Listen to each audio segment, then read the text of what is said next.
VIBErations podcast, part 32, Shirley Johnson. Hi, I'm Gary Brightman, and this is my bi-weekly podcast called VIBErations.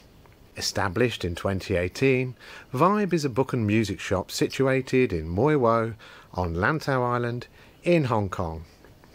So what's been happening at the shop over the past couple of weeks? The other Saturday, like most Saturdays these days, a large group of 8 to 16-year-olds formed outside of the shop. Around 20 of them, with the supervisor typically at the back.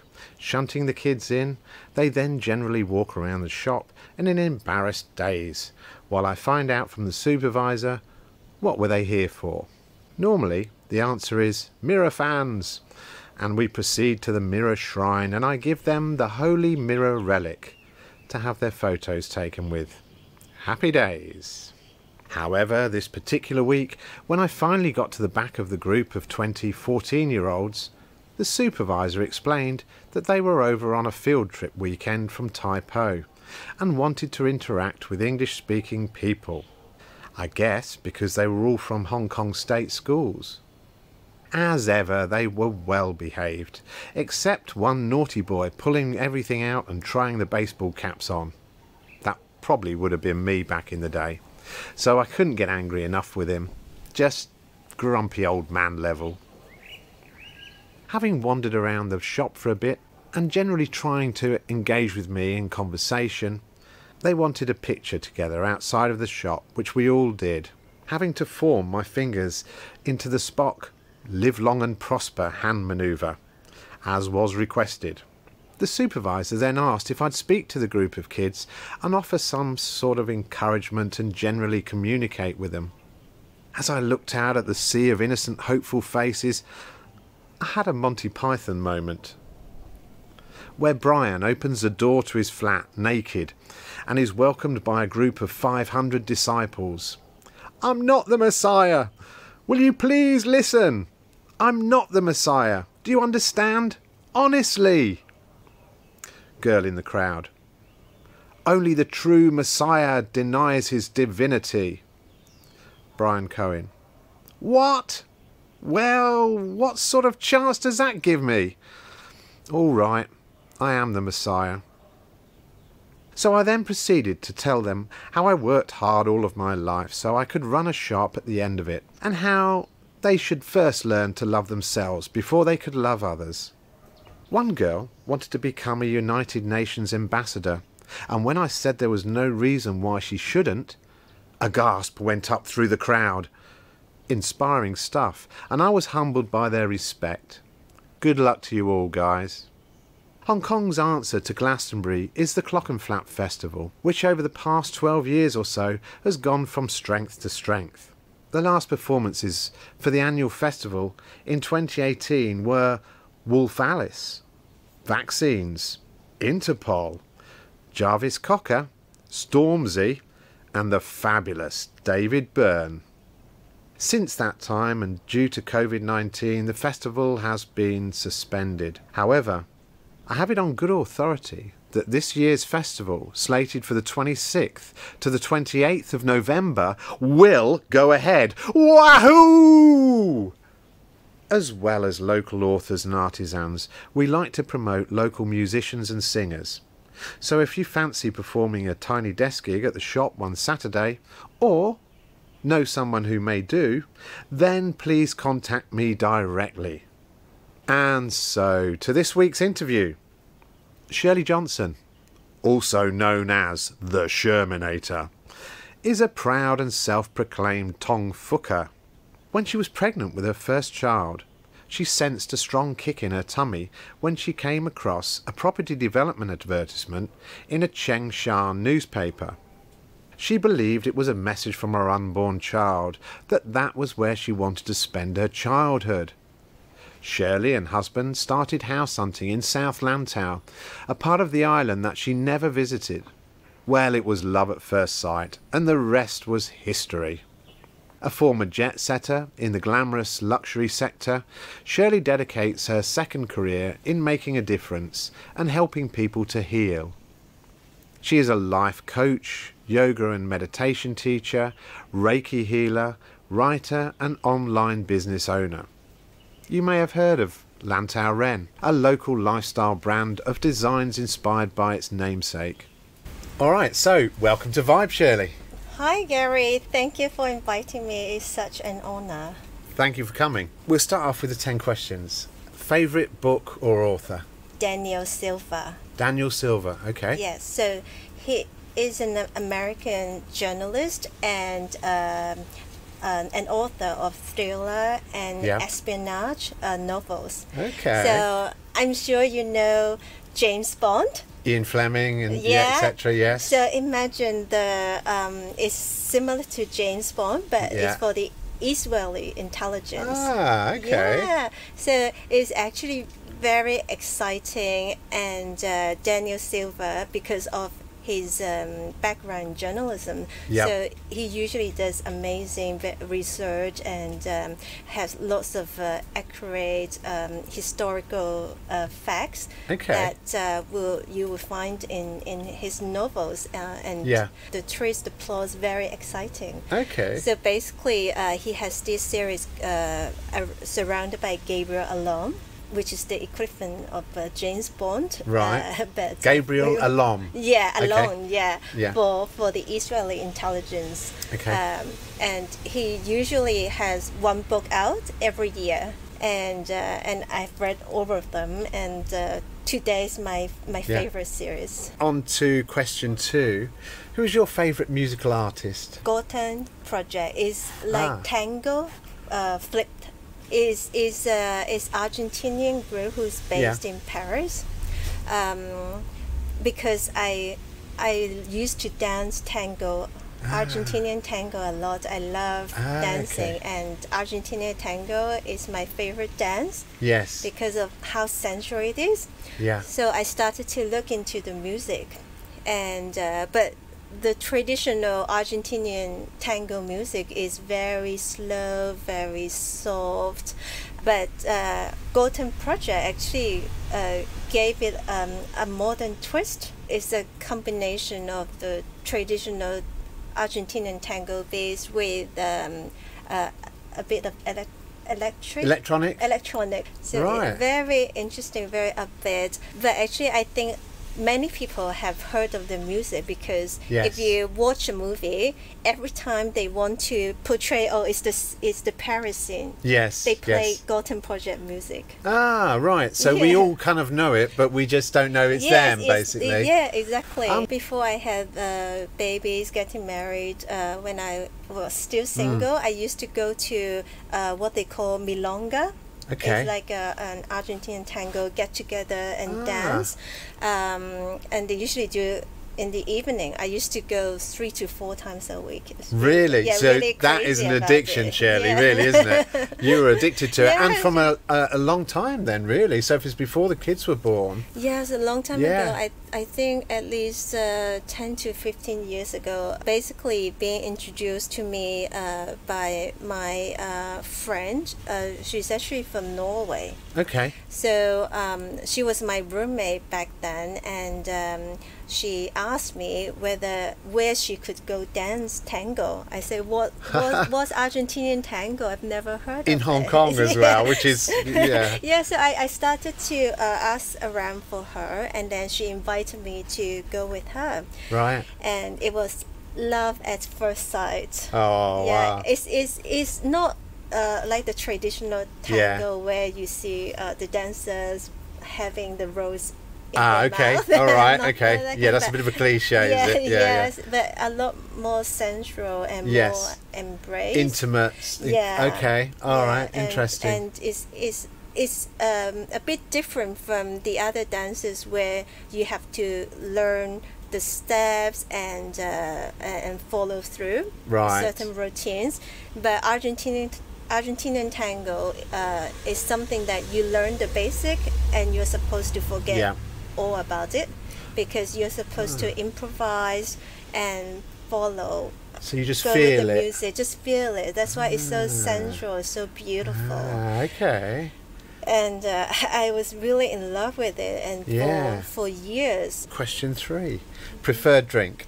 It's actually something spicy and uplifting. Yeah. So if I will have to choose one drink that I can drink any time of the day, would be ginger lemonade. Fresh ginger or ginger from the can? Fresh ginger. Okay, and so do you have a life motto? It's been proven many times it works. My life motto is believe to receive. Because when we believe in something, we actually, because our brain is very magical.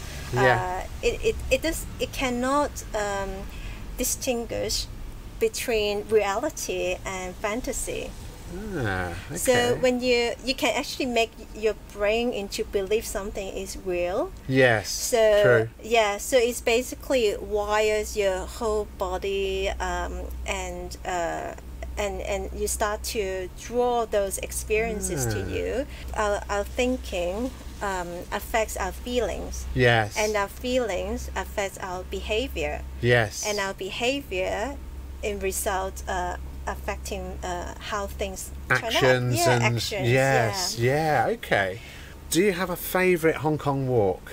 I grew up in the city, so I'm Yes. not really much a walk person. Yes. Only after we moved to Lantau, shared between myself and my husband, is the walk between Tong Fuker Beach and Cheung Sha Beach. I know, yeah. Yeah. Oh, it's a lovely walk. It's like the beach never ends, and Yes. it's just the right amount of everything. Yes. Walking and the nature and the sea breeze, and when we get to Cheung Sha, we can have young coconut, have lemonade, Yes. and then head back. Is just so peaceful. I think the most amazing part is during the walk, we just overwhelmed with the gratitude. Yes. I think that's the essence of the walk. Is to remind us how lucky we are. Do you have a favourite Hong Kong restaurant? So far, I probably will call it my favorite because of the sensational experience I've ever had there. Is actually the Mandarin Grill and Bar. Oh yeah. Yeah. God, I didn't think you were going to say that. Mandarin Bar and Grill. The food and the service was exceptional, and also because it was the first meal with my husband and my parents-in-law as a family. That's so nice. I always remember that meal, and it was so enjoyable. Yes. And the food was perfect, everything was perfect. Faced with a python whilst walking up to the peak, what would you do? Wow. First of all, I probably would feel very lucky that it's not in my house. Yes, yes. Your question reminds me, when I was still dating with my husband, we used to hang out a lot with his guy friends. Yeah. And then when guys, they came together, they kept asking each other questions like this, saying, would you rather fight a python or fight a cheetah? Would you rather fight a shark or a tiger? Excellent. Before I moved here, I probably would be really scared. Yeah, before you lived on Lantau. Yeah, exactly. Didn't know what to do. I probably would be screaming and running. yeah, hysterical. As fast as I could. These days, we actually, in the past nearly 6 years, we lived on South Lantau. We have come across many occasions with different kind of snakes, even in our back garden. Yes. So now I think I could really appreciate the beauty of the python and just see what it's going to do, because now I understand that if I'm not going to provoke it or do something stupid, it probably will leave me alone. Best advice you were given? Being taught about the importance of self-love. Yes. The advice was lacking self-love, feeling I'm not enough, I'm not worthy, is actually the root cause of all our problems. That advice changed my life for better, probably the best. Yeah. Because I grew up without my parents, so Right. I had quite a tough childhood. Yeah. And I had very little self-love. Yes. Because, you know, since my parents didn't want me, Oh, Shirley. so for me, I thought that Yeah. not that lovable, and Yes. unconsciously I Yes. sort of tried to look for external sources. So it created lots of heartaches for me, you Yeah. know, to end up having relationship that shouldn't happen in the first Yes. place, and learning what self-love is, and Yes. the importance of it, and how to love myself. Now, the next question normally is, I live in Hong Kong because, for you, you were born in Hong Kong. Yes. So, do you mind telling me a little bit about where you were born in Hong Kong? And Yes, I was born and grew up on the Kowloon side. yes. And then when I became independent and worked, and I put myself through university, and I also received a Wow. scholarship to study in Japan. Yeah, so I Yeah. did part of my university study in Kyoto. Yes. Oh, in Kyoto is a lovely yeah, city. It's beautiful. Beautiful, I yeah. The really women dressing up. loved it. Yeah. Yeah, I love it. I think that was the first time in my life to truly appreciate the seasonal changes. Yes. Because I always thought that the seasonal changes would be summer, winter, Yeah. like in Hong Kong. But in Yeah. Hong Kong, you can't actually see the seasonal It's changes. yeah, that's right. You don't have the trees changing colours Yeah. like you do in Kyoto, and the Exactly. blossoms. Yeah. So they Yeah. have the cherry blossom in spring, and then Yeah. in summer probably is the most boring in terms of the Yes. environmental Yeah, change. you're But they right. have lots of called Matsuri, Yeah. different festival Yeah. in summer, and it's very, very festive Yes. and very nice. And then of course the maple leaves, gorgeous, stunning. Yeah. Oh, absolutely. Breathtaking. Yeah. Yeah. Absolutely. Yeah. Yeah. Yeah. And the winter they have I think for winter some parts of it, like in Kyoto, it snows. Yeah. And they the very poetic scenery would be at the temples. Yes. There are many temples. Oh, the temples are beautiful in Kyoto. When I was there, my university was close to a temple called the Golden Temple, the Kingakuji. Yes, I think we went to that. Yeah, Yes. so Yes. it's just out of the world Yes. when it snows. And the way they talk is also very elegant. Because when we were there, we were told that, because it's in Kansai, close to Osaka, we'll be learning Kansai Ben, what they call Kansai Ben. Yes. It's more rough, more working class. Yes, yeah. For English, would be working class Yes. language. But because Kyoto was the ancient capital of Japan, the way they talk is a thing called the Kyoto Ben. It's very elegant. Yeah. Yeah. So I felt very lucky that I had the environment, the Yes. immersion of the language Yeah. to talk like that. So when I started working, I was still using my Japanese. I was working for a Japanese company, and then I worked for a French company looking after the Japanese market. Yeah. And very often say, I love the way you speak. You speak You learnt in the Kyoto best. Ben. Yeah. Do you have a favourite area of Hong Kong? On a daily basis, of course, is South Lantau. Yeah.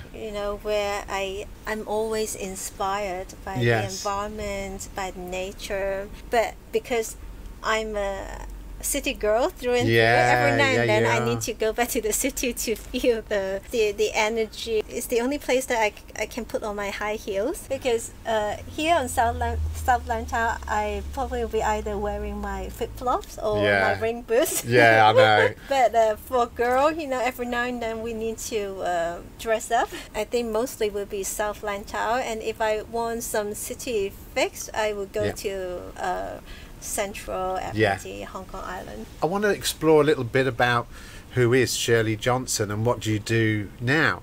So you mentioned earlier you lived in Hong Kong, you moved to Kyoto to go to university, then you moved back to Hong Kong. What sort of year is that? We're talking? I finished my last year in Hong Kong. I really enjoyed living there, but it was nearly 20 years ago. Yes. I okay. think I I think the Japanese society has not changed much, even now. I think I realized as a woman, I wouldn't want to work in Japan unless I have already established a career. Okay. And I could start from on the higher rank of the tree. Yeah. Because they're very hierarchical, the Japanese, aren't they? Yes. So, so what you're saying is unless you were high enough up the tree, you wouldn't get the respect being a female still. Yes. Is that right? Yeah. Okay, that's interesting. Yeah, It is a very male-dominated society. Still, I think it's still the case. Yeah. What were your first jobs then in Hong Kong, having come out of university? I worked very briefly with a travel agency that cater Japanese clients, but soon I was being headhunted to work for Nissan. Ah, Yeah, nice. work for the headquarters for the whole China market. After a couple of years, the office had to be closed because in China they changed the motor policy that the headquarters had to be located within China, mainland China. Okay, they didn't count Hong Kong as part of it. Okay. It was very interesting. It was many years ago, but it was a blessing in disguise actually, because by chance I saw some recruitment advertising of the luxury brand Hermes. Yeah. They were looking for a Japanese speaking executive to help them with the Japanese travel retail market, and I applied and I got the job. Okay. So that started my career with the luxury brand. Yes. Yeah. When was this? Sort of 2000s? 2005, 2006. 2005, 2006, long yeah. ago, Yeah. Yes, and then since then I've worked for like a couple of big luxury groups. Yes. Yeah, so I really enjoyed it. I also travel a lot. And also my husband, my boyfriend back then, we travel like crazy. Okay.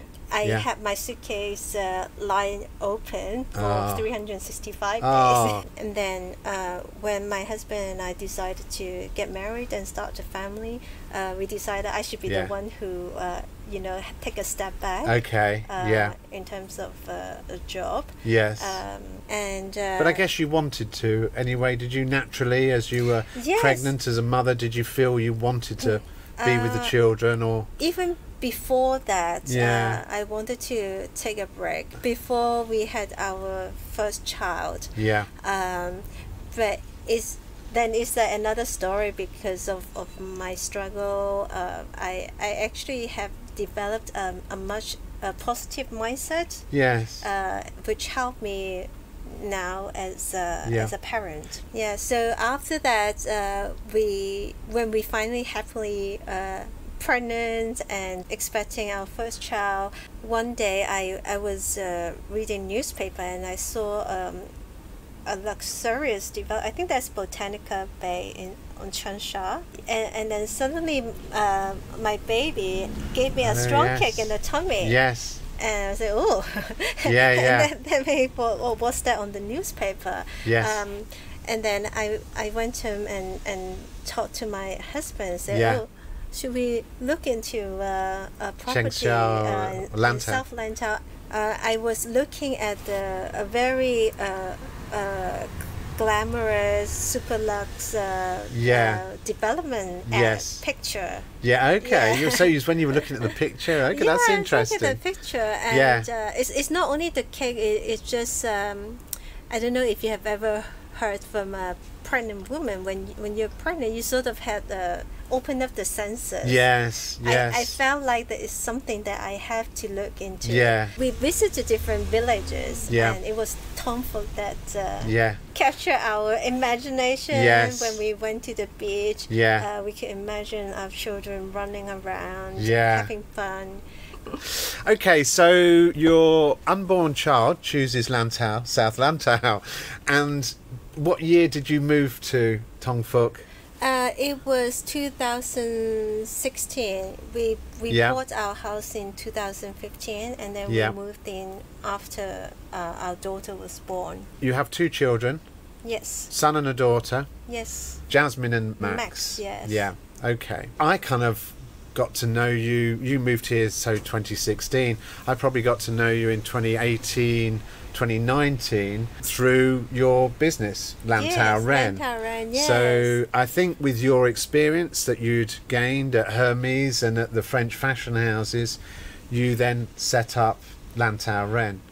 Yes, I was actually very inspired after living here because all my life I used to live in the city, and suddenly this expanse of space. I've always been a very creative person. I like designing, I like writing, so and I had all these ideas that came to me, and of course because of my background, I did lots of retail, wholesale, and working with factory on all these different kind of promotional merchandises. So I think it was a natural progression or whatever. To try to have an outlet for my creativity, which could also make use of my experience, and it was a good balance because I wanted to after trying so hard we finally had the children. I wanted to dedicate my priority to looking after my family, but at the same time I would like to maintain my personal growth, and I know that through doing this business Lantau Ren thing, I could get to know the community. Yes. Just like you and me. Yeah, we're the same, aren't we? Yeah, the community's got to know me, and I've got to know it through the shop. And similar with you, with Lantau Ren, I think people have found you online, and people.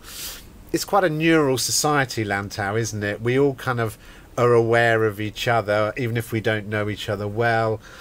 We have conversations on Facebook and all this sort of thing. So. Yes, and what I really love, like you said, negative competition. Yes. I always find that people here just always try to collaborate and try to lift each other up. Yes, yes. Instead of try to, the actual commercial world, you try to put them out of business. Out of business. No, you're right. I think that's that. Yeah, definitely. I think, and I hadn't thought of it that way actually, but I think that there is that spirit here, isn't there? We support each other. Coming from where I came from, of course I had plenty of chances to see the cutthroats. Definitely. Business world. Hong Kong, Japan. Yes, and so this is really refreshing. Yes. And, I mean, for those that don't know, we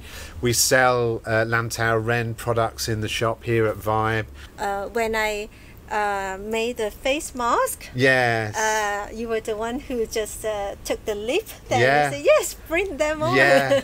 Well, you were making them like a mad woman, Shirley. Really, weren't you? You were turning those face masks out by the tens, by the hundreds. And it was at the right time because you couldn't buy them out there, could you really? Yes, it was right at the start of COVID. That time we really needed masks because we did. Also family reason that we had to frequent hospital a lot, and we actually didn't have the time or resources to go and line up 2 a.m. somewhere just to get the mask. Also because of my background that I used to be in fashion, I found the plain paper mask not only not eco-friendly but also very boring. But I actually didn't know how to sew. Oh really? Yes. Well, I thought you were a seasoned seamstress when you said. Well, my husband actually got me a sewing machine back in 2014 for Christmas. With the mask, I actually had no idea where I could buy them.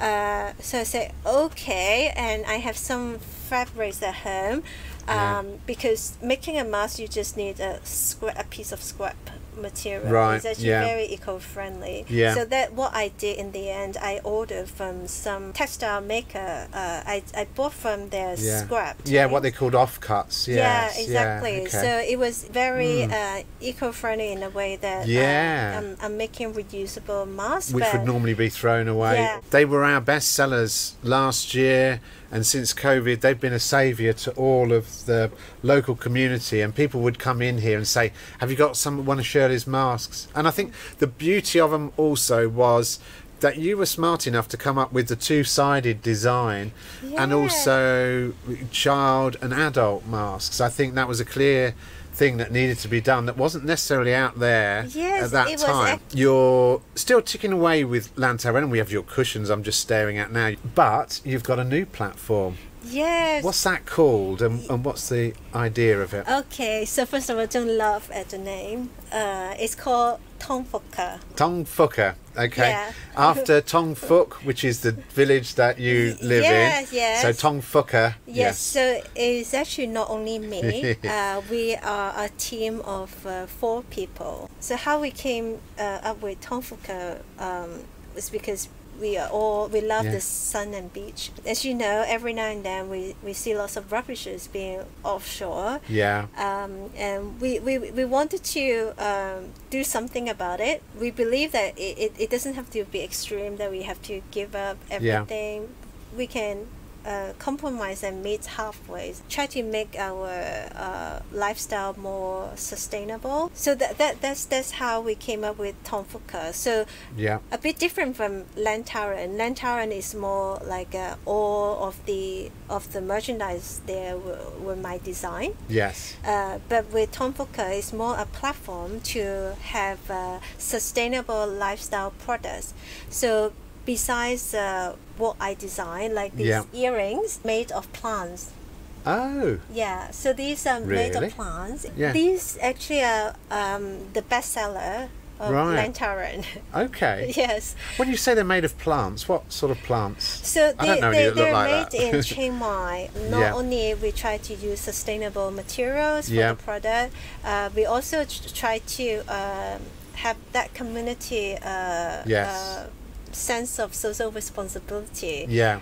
So these earrings are made by families in rural Chiang Mai. Okay. So the artisans, they go into the jungle to cut the fishtail palm leaves. Okay, fishtail palm. They come up with the shape of the fan. Yeah, and that's the actual bamboo. That's actual bamboo. Yeah.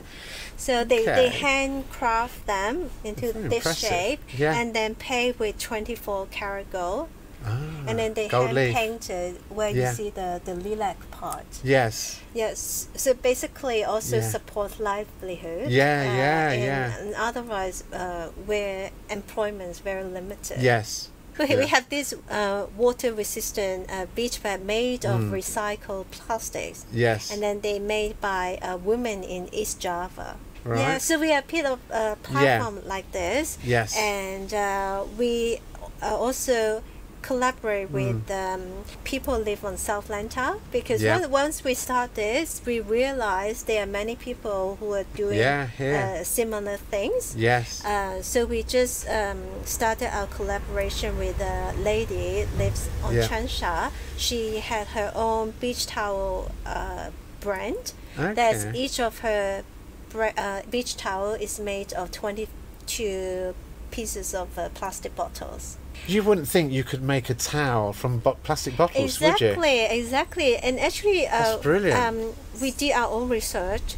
There has been studied that in probably less than 2 decades of time, the only available source of plastic is recycled plastic. Yes. Isn't that that would be brilliant. That would be fabulous. 20 years is too long, but still, if that would be the case, that would be brilliant, wouldn't it? Yeah.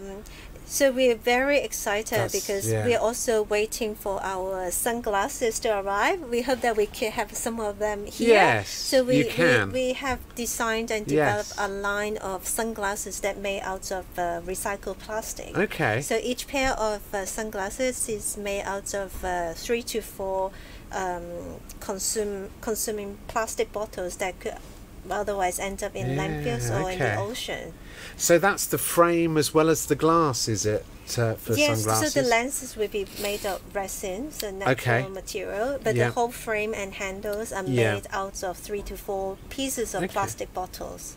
And only last week, I found out one of our neighbors, she just launched a zero waste skincare brand. Okay. That she made this tablet that would dissolve into water, so you don't end up buying bottles of facial wash or facial cream. And detergents and things.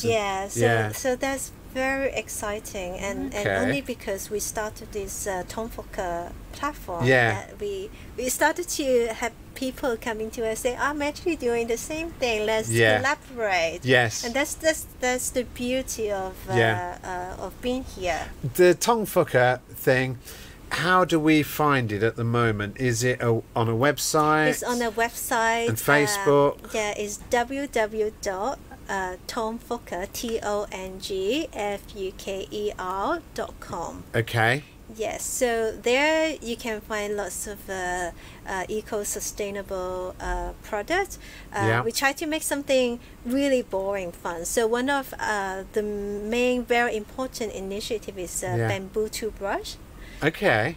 When we did our survey, we realized despite bamboo toothbrush being out for a long time, it's 100% biodegradable. Many people are still using plastic. Yes. And also, we offer personalization. We do engraving on the toothbrushes. Oh, that's nice. Yeah. Because we find that it's very encouraging, motivating especially to children. But when you have the names on it, they feel like they own something, and then it's actually much more fun. We started to collaborate with my favorite charity in Hong Kong called Impact Hong Kong. Impact Hong Kong, okay. Yeah, so I think the founder, Jeff, is also a resident of South Lantau, if I'm not mistaken. Okay, yeah. So it's a really well-run charity that they help the homeless people in the city.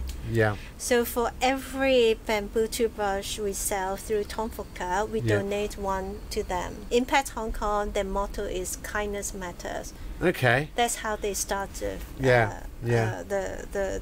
The group, the team to help the homeless people in Hong Kong, and they have done a phenomenal job. Okay.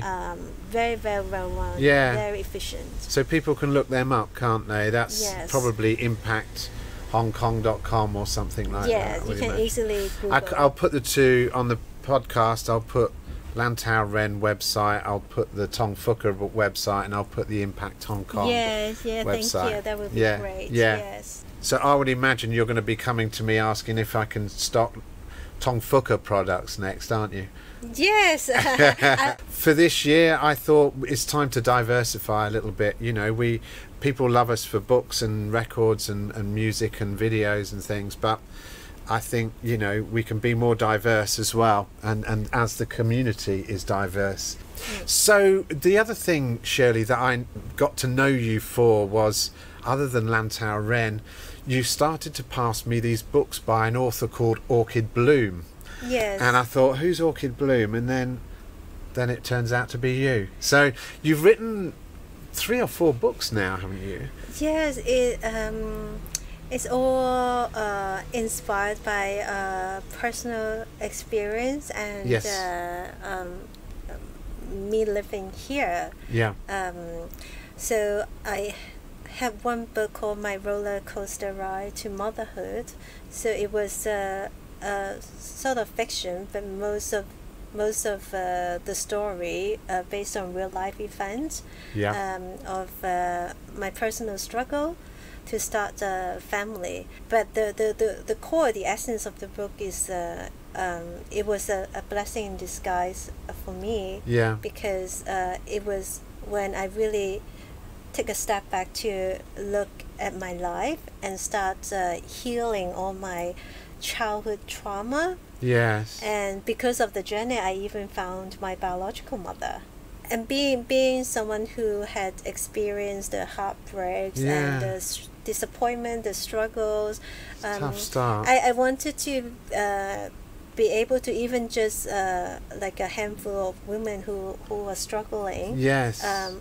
You know, can have a voice for them that, and because in the book I try to make it more humorous. Yeah, make it light and keep it light. I understand you've got a new book that you've been working on that's going to be out very soon. Yes, and and first of all, thank you for willing to read the manuscript and give me the feedback that I value a lot.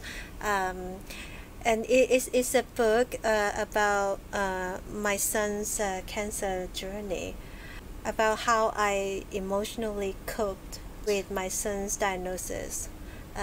It's not supposed to be a sad read.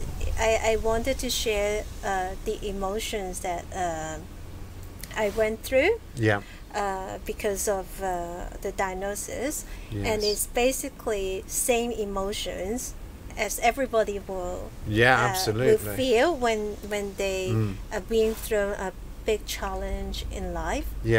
And so the aim of the book is to show how I turn this negative emotion into positive energy, and actually had a very positive impact on how I look after my son and how I help him to recover. So I hope that I will be able to help other parents and family in the same boat, or even just people struggling. Another important aim of the book is to advocate more funding and researches on treatments that are not conventional chemo or radiation, that's actually of high toxicity and harmful damages, especially for children. As you say, you've given me the manuscript. I've been reading bits of it, and that's what comes across. You know, basically, you've had a monumental struggle with your son, and I think that to go through that struggle and hold the family together, and to be able to react and go through all of that, what that hospital care, etc., with somebody you love dearly who's so young, is such a tough thing. But then to be able to put that into words to try and help somebody else is just outstanding and commendable. I actually didn't think of writing anything about it. But a friend of mine, she said to me, "Oh, you really have to write a book about this or this." And I said, well, I actually have heard even worse story, more sad story around this. So I thought about what I could write about that could actually benefit people who read the book. And then I came to the conclusion, especially when so many friends and people I know ask me, how could you do it? How could you still stay happy and positive? I thought you would be crying your heart out. I would have thought so as well, Shirley. And I'm sure you were in your own moments. I think this after the initial shock, that I said to myself, and also because thanks to all the healing work I did before when I struggled to have babies, it's actually helped me to process and try to maintain the right mindset to face the challenge. So that book is going to be available soon, is it? Will we be able to set it in the shop, or will it be online? I'd love to if you Absolutely, of course. Shirley Johnson, thank you very much. Thank you, Gary. You can listen to all our VIBErations podcasts published on Spotify, Google Podcasts, Apple Podcasts, Podbean, Amazon Music, TuneIn and Alexa, Stitcher, Listen Notes, Player FM, SoundCloud, and a few others. Or you can watch on our YouTube channel under Live at VibeHK. Or follow the links from my website at vibehk.com. Our next podcast will feature an interview with Pete Spurrier of Blacksmith Books fame. The opening and closing music is from my good mate, also a Tong Fuker, Pete Millward. It's called Green Island Dub by Celestial and is on the Retrospect vinyl album, on sale at Vibe. Finally, a reminder that Vibe is open 7 days a week, every day of the year, from 12 noon until approximately 6:30 p.m. Well, that's it for another week. Thanks for listening to the 30-second Vibe Book and Music Shop podcast called VIBErations. I'm Gary Brightman. You get my vibe? Can you imagine what this old island must have looked like to those Dutch sailors when they first saw it? Fresh green. Like a dream of a new world. They must have held their breath. Afraid it would disappear before they could touch it.